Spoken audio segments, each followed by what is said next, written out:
Now, as gunshots echo across the wind-swept, snow-covered reaches of the wild Northwest, Quaker Puffed Wheat and Quaker Puffed Rice, the breakfast cereal shot from guns, present the challenge of the Yukon. It's Yukon King, swiftest and strongest lead dog of the Northwest, blazing the trail for Sergeant Preston of the Northwest Mounted Police in his relentless pursuit of lawbreakers. On, King! On, Huskies! Gold discovered in the Yukon. A stampede to the Klondike and the wild race for riches. Back to the days of the gold rush. With Quaker Puffed Wheat and Quaker Puffed Rice, bringing you the adventures of Sergeant Preston and his wonder dog Yukon King as they meet the challenge of the Yukon.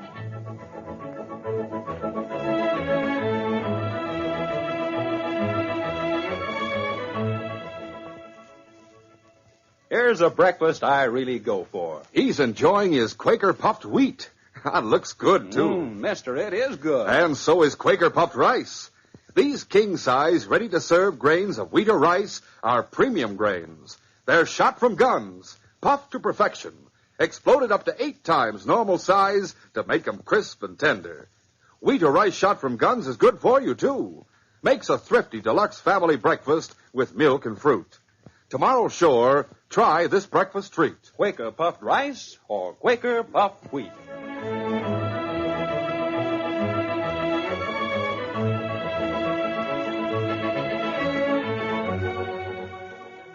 "14-year-old Peter Connolly leaned against the wind as he walked down the main street in the town of Kelsey. He had been hugging the protection of buildings as much as possible when he suddenly stopped abruptly in front of Angus McDonald's trading post. Golly. Standing just outside the trading post door was the most magnificent dog Peter had ever seen. The dog returned Peter's interest. His tail wagged as the boy approached him. Hi there, fella. Oh, you sure are a fine-looking dog. I've never seen you in town before. I'm going to ask Angus about you. Angus? Hey, Angus. Oh, good morning to you, Peter. Is that your dog out front? Huh? That husky out in front of the trading post. Is it yours, Angus? Did you just buy him? You must be talking about King. King. Boy, that's a good name for a dog as fine as he is. Is he going to be in town all the time, Angus? Oh, hold on a minute, lad. Hold on. Calm down. I wish King was my dog. Oh. He's not? The man that owns him is in the back room. He brought in one of his dogs that had been hurt on the trail. Is the other dog as fine as King? Coon is a fine dog, all right, lad. But there's not another one like King in all the Yukon. I'll bet there isn't. Oh, here comes the man who owns King. Oh, he'll be mighty glad to hear that you admire the dog so. Golly, Angus. A fella just can't help but admire him. You, talking about King? I was on my way to work when I saw him outside, mister. He's about... Well, what's the matter, lad? Something wrong, son? You're a Mountie. Yes, Preston's my name. Oh, golly. Mountie. Hey, Peter. Hold on a minute. Sorry, Angus. Guess I made a mistake. What's the matter with that boy? I don't know what to make of him, Sergeant Preston. Who is he? Peter Connolly. He wanted to meet the man who owned King. But when he saw that you were a Mountie... My uniform seemed to change his mind. Well, no matter. How's Kuna, Sergeant? Week's rest, all she needs. She'll have to stay off that leg. No, that's too bad. Your team will be a dog short. Well, can't be helped. Well, it might give the man you're after an edge on you. From what I've heard of Joe Jackson's teams, no match for mine, Angus. He's a bad one, huh? He murdered a man to make his getaway after a bank robbery in New Trenton. If he'd known there was another witness, he'd probably have 2 murders on his record instead of 1. Sounds as if Joe Jackson is the same kind of a man as Jim Connolly. Connolly? Aye. Young Peter's father. Never heard of Jim Connolly. I don't expect you would have, Sergeant. But come to think of it, that may explain the lad's behavior just now. What's the story, Angus? Well, you knew the bank here in town was robbed 7 years ago, didn't you? No, I didn't know it. Well, it was. That was before you patrolled this territory. A Mountie named Seaton was handling the case. Seaton was killed 3 years ago. Was Peter's father involved in the robbery? Well, he disappeared just after the robbery and has never been heard of since. Neither has the gold that was taken, in spite of the reward for its return. I see. He bit off a mite more than he could chew, Sergeant. That gold was part of a new issue, and the rest of the issue hasn't been released. The thief doesn't dare spend what he stole. Did anyone see Connolly commit the robbery? Well, the only witness was shot, so he couldn't identify the thief. Connolly's wife here in town? Aye. And if it wasn't for the job young Pete's got in the bank, it's my guess that the two of them would starve. Well, how'd he happen to get a job in the bank his father suspected of robbing? Well, instead of coming to me or a dozen other men that would have been willing to take a chance on him, he went to the bank. He may feel he's got to prove something to the world. Then whatever he felt, Banker Norris gave him a job. The lad goes in early every morning to sweep the place out. He was on his way to work when he stopped here. Did Connolly leave his family destitute? Well, if it hadn't been for Sarah's wee bit of cash, they would have been destitute. She invested in a mine. The mine gave out, so young Peter had to get a job. Seems like a fine boy. And that he is, Sergeant. Any man that would leave a wife like Sarah and a boy like Peter isn't worth the powder to blow him out of this world. Peter likes dogs. Sure, he'd like King. Angus, I may change my mind about leaving Kuna with you. How's that? I'm anxious to get back on Jackson's trail, but before I do, I'll stop at Mrs. Connolly's and see about having Peter take care of Kuna. Well, if you'd rather do that, it's all right with me. Well, give me a chance to question Mrs. Connolly. You see, Mrs. Connolly, Kuna will need rest until her leg heals. I don't know much about dogs, Sergeant. Well, Kuna won't need much care. Would you like some more tea? Oh, if you please. Perhaps we could manage if she doesn't need more than rest. Keeping her weight off the leg is all that's necessary. In that case, Pete and I'll be glad to keep her here. Fine. I saw your son at the trading post. He admired King. Oh, Pete loves dogs, Sergeant. And I can see why King would impress him. That's why I'd like to leave Kuna here. I know she'll be in good hands. Well, that's very kind of you. Thank you, Sergeant. Sergeant Preston named and paid Mrs. Connolly a generous amount for boarding his injured dog.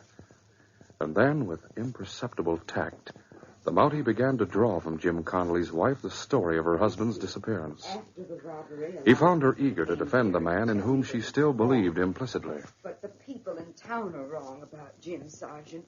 He didn't steal that gold. I'm sure he didn't. You've never heard from him? No, I think he must be... Something must have happened to him. I see. Sergeant Preston, do you think there's any chance that Jim might be alive? Why, I don't know, Mrs. Connolly. You know, there have been many cases where people have lost their memory. That might be what happened to Jim, if he's alive. It's possible, of course.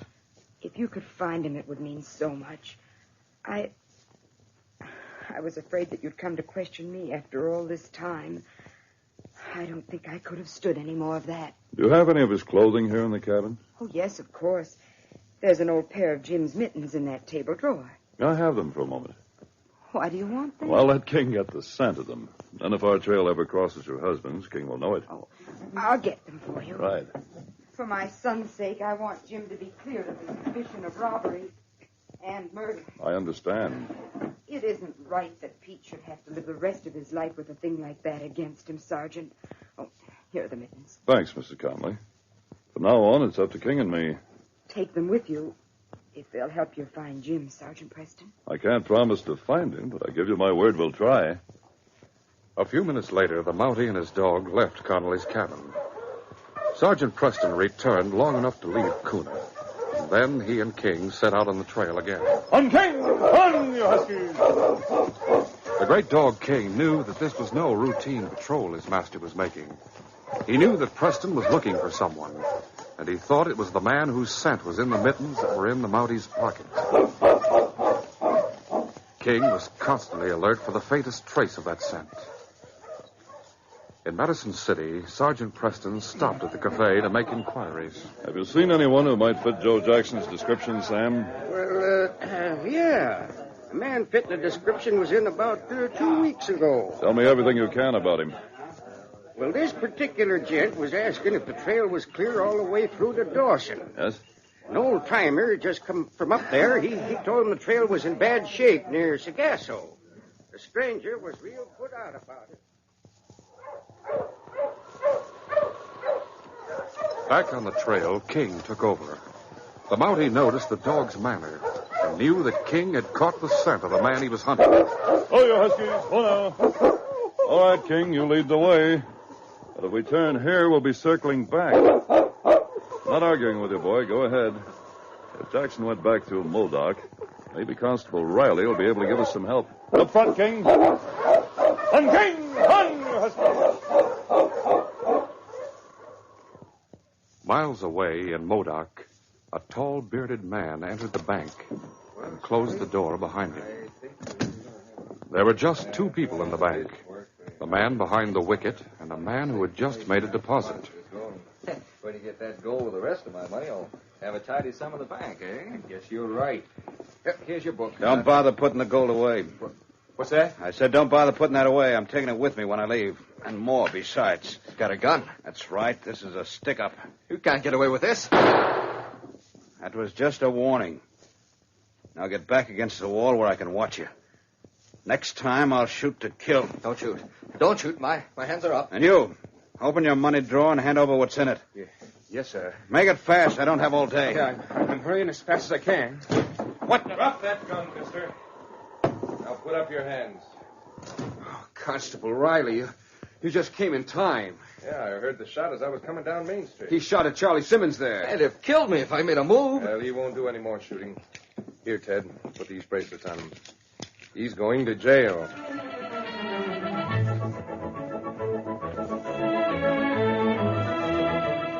We'll continue our story in just a moment.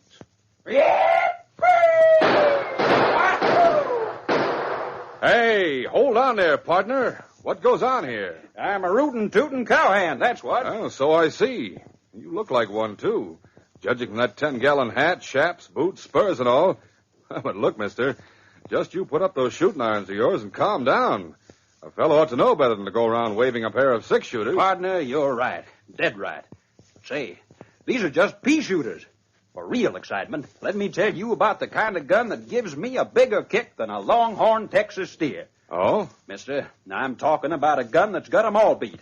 Partner, that's the gun that shoots Quaker puffed rice and Quaker puffed wheat. Ah, you're telling me. Yes, sir. A fellow with any zip and go to him needs to stow away a He-Man breakfast. Now you're talking.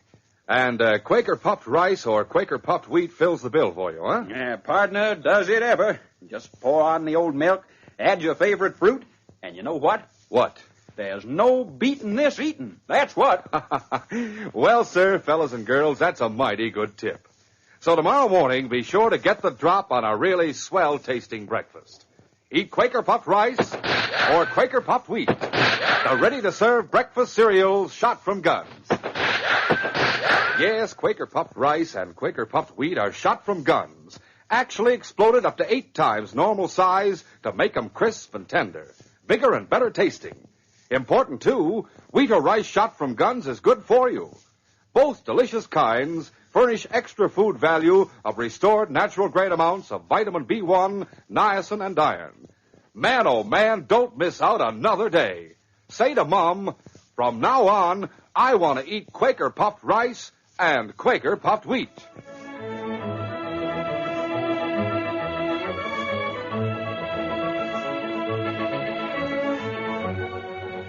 Now to continue our story.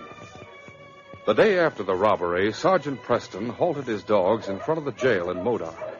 And with the faithful King at his heels, the Mountie walked into Constable Tim Riley's office. Well, Sergeant Preston, doggone it if you're not a sight for sore eyes. How are you, anyway? Fine, Tim, and you? I can't complain at all. Hi there, King. Quiet, King. Sit down, Sergeant. Thanks. Tim, understand you have a prisoner named Jackson. Oh, you heard about it, hmm? Yes, I met the bank clerk. He told me you got Jackson red-handed. That's right. You know, he killed a man back in New Trenton. He doggone near killed Charlie Simmons here in the bank. I had circulars on him. I've been trailing Jackson for several weeks. Well, he made a big mistake when he turned his back to the door in the bank. Huh? I took him by surprise. You know, most of them killers are too smart to take a chance like that. Yes, most of them are.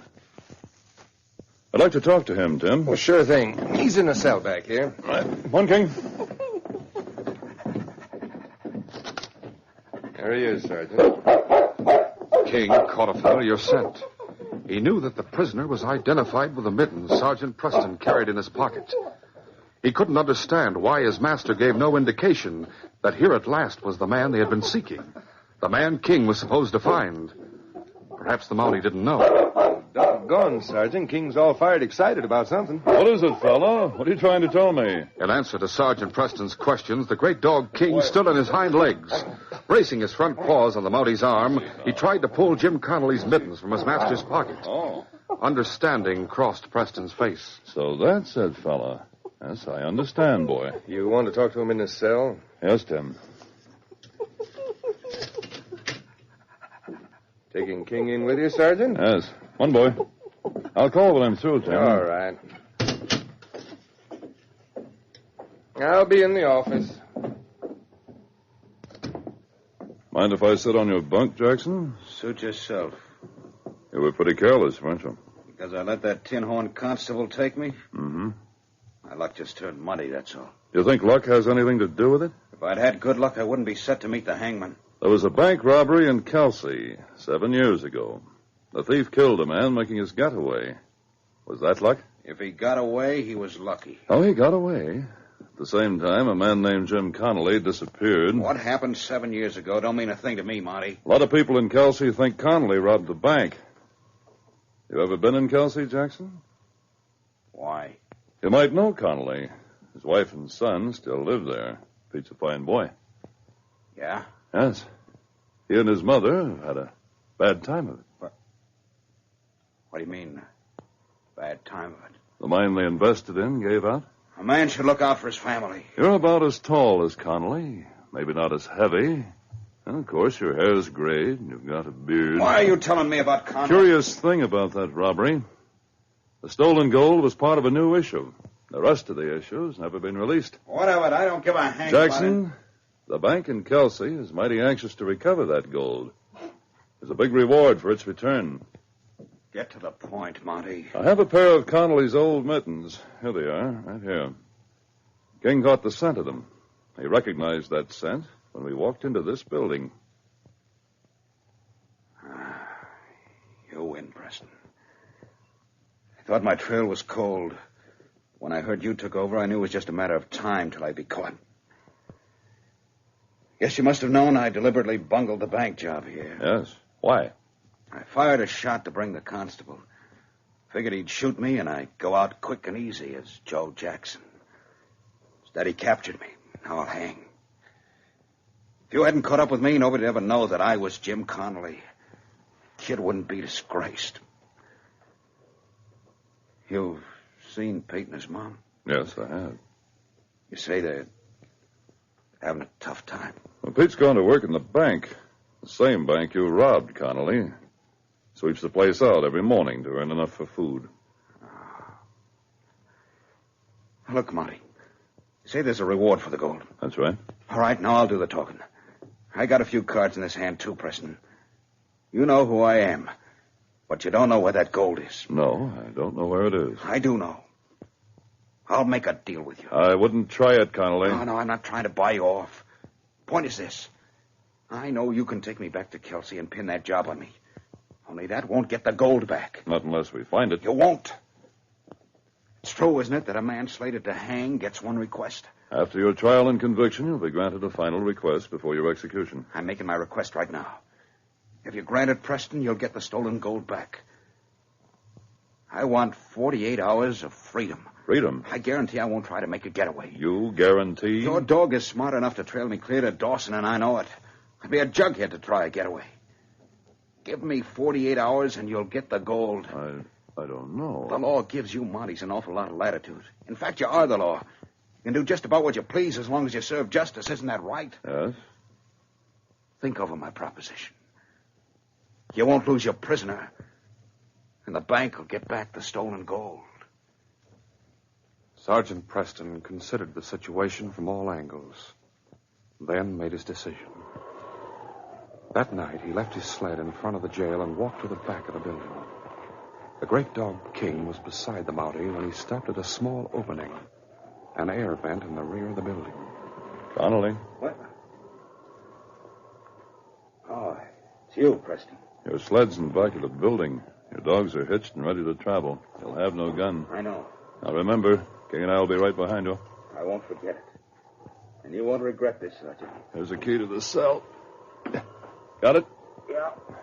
Open the door and go out the back way. Right. And, Connolly. Yeah?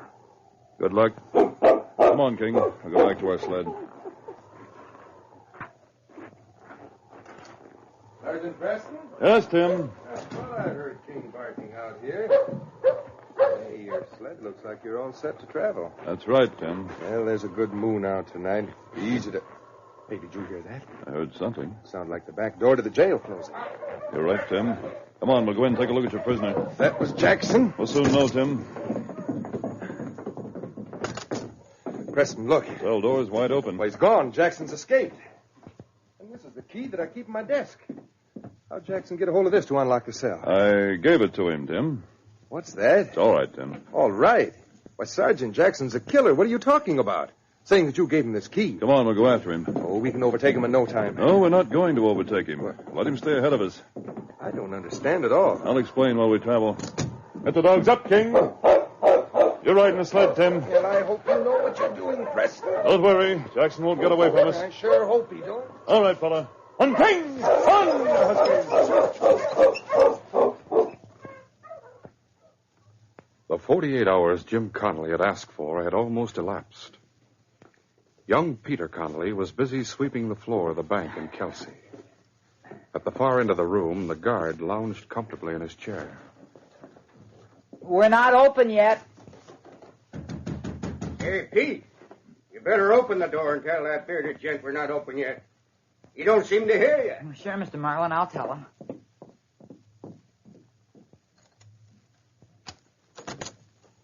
I'm sorry, mister, but the bank's not open yet. If you come back in 15 or 20 minutes, you can get in. Well, look, son, I'd like to talk to you. Can you step outside for a minute? I guess it'll be all right. What do you want? Hey, you ought to have a coat on. Well, I'll be all right if you'll hurry up and tell me what you want. Can't you get a better job than you got here at the bank? Oh, sure. In another year or so, Mom says she'll let me get a real job, like prospecting or trapping furs or something like that. Right now, she says I'm not old enough. Well, what's your father say? He's been gone for quite a while. There's just Mom and me. What happened to him? I don't know. Mom never said she knew exactly. But he went off hunting one day and never came back. That's tough, son. Oh, it's not so bad. A lot of people in town think he robbed this bank, but me and Mom know different.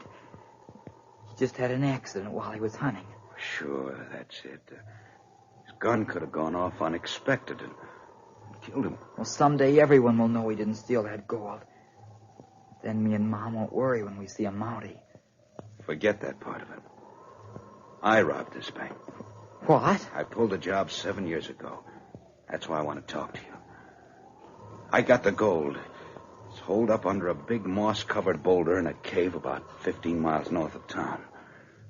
In fact, that cave is just 16 paces from the big pine tree on this side of Blackstone Creek. Oh, golly. Trouble is, I stuck with that gold. It was part of a new issue. They never released the rest of it after the holdup. If I was to spend any of that gold, the law would be on my neck in a minute. You're the one that robbed the bank and shot the guard. That's right. Now listen, son. If you can fix it so I can swap what I took for some paper money of the same value, I'll make it worth your while. You could use some cash, couldn't you? Huh? Mister, will you wait a minute? Where are you going? I have to go inside. Mr. Marlin. Mr. Marlin. What's wrong, Pete? Come on outside quick and keep your gun handy. What's that? Hurry. Don't let him get away, Mr. Marlin. Now, look here, Pete. You've got to tell me what this is all about. That man outside robbed this bank 7 years ago. What? And he told me where the gold's hidden. Well, kid. Hey, what is this? What this boy says is true, mister. You better reach. You won't shoot me. You better stop, mister. Mr. Marlin, he's getting away. Don't let him escape. Concern it, Pete. If I was sure you got that story straight, I'd shoot the critter, but There he is, taking King! Obeying his master's command, the great dog King raced toward the man he knew as Jim Connolly, growling menacingly. Get away from me. Hold him there, boy. Go Throw your dog off, Monty. On guard, King. Here's our man, Tim. Well, why didn't you take him sooner, Sergeant? It's King and Sergeant Preston. See, Mr. Merlin, Sergeant Preston knows this man's a crook. Hello, Peter. Howdy, Sergeant. I'm the guard in the bank. I didn't know whether to believe Pete or not. This man escaped from the jail in Modoc. Constable Riley and I trailed him here. We saw him running away from the bank. We closed in. Sergeant Preston. He told me he's the one that robbed this bank 7 years ago. Oh? He has the gold hidden in a cave near Blackstone Creek. He told me exactly how to find the cave. You mean the Jacksons wanted for robbery here, too? No one ever knew who committed the bank robbery here. Jackson killed the guy that could have identified him. Wait a minute. Isn't there a big reward for the return of that stolen gold? Yes, there is. If the gold is in that cave, Peter will get the reward. Come on, son. Let's you and me go back into the bank. Golly, I forgot all about the reward. Oh, wait till Mom hears about this. I sure hope that gold is in that cave where he said it is. It's there, all right. Time for you to wear the bracelets again, Jackson. Yeah. He's a fine boy. I'm glad I saw him. I saw you watching me, Sergeant, when I was talking to him. It looked real. I'm sure he'll never suspect the truth. We'll get you out of town right away and take you back to the jail in New Trenton, where you're wanted as Joe Jackson. As long as I die with that name, I'm satisfied. When I call on the boy's mother to pick up my dog, I'll tell her I learned that Connolly died. You'll see that my son gets a reward for the gold. You have my word on that. Thanks, Sergeant. Thanks a lot for taking a chance on me. With King on the trail, I wasn't taking much of a chance, Jackson. I knew you wouldn't get away from us. Yes, King. The case is closed.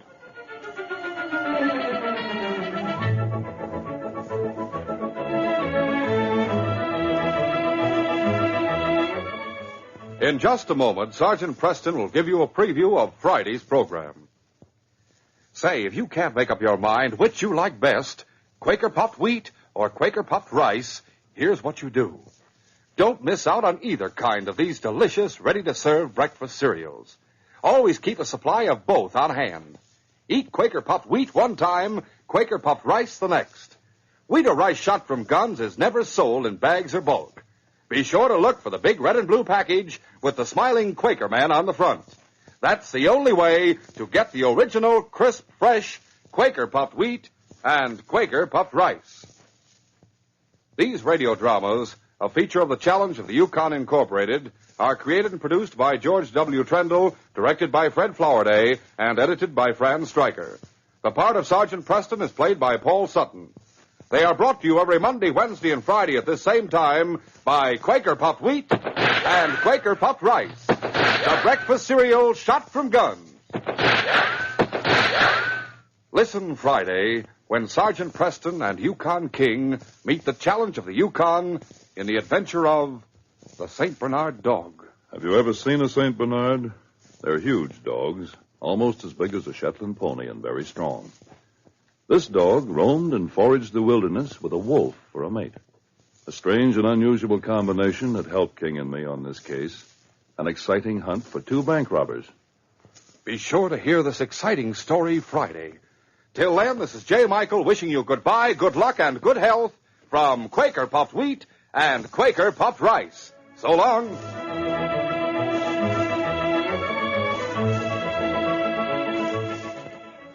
For a delicious hot breakfast, eat Quaker Oats. The giant of the cereals is Quaker Oats. Yes, the giant of the cereals is Quaker Oats.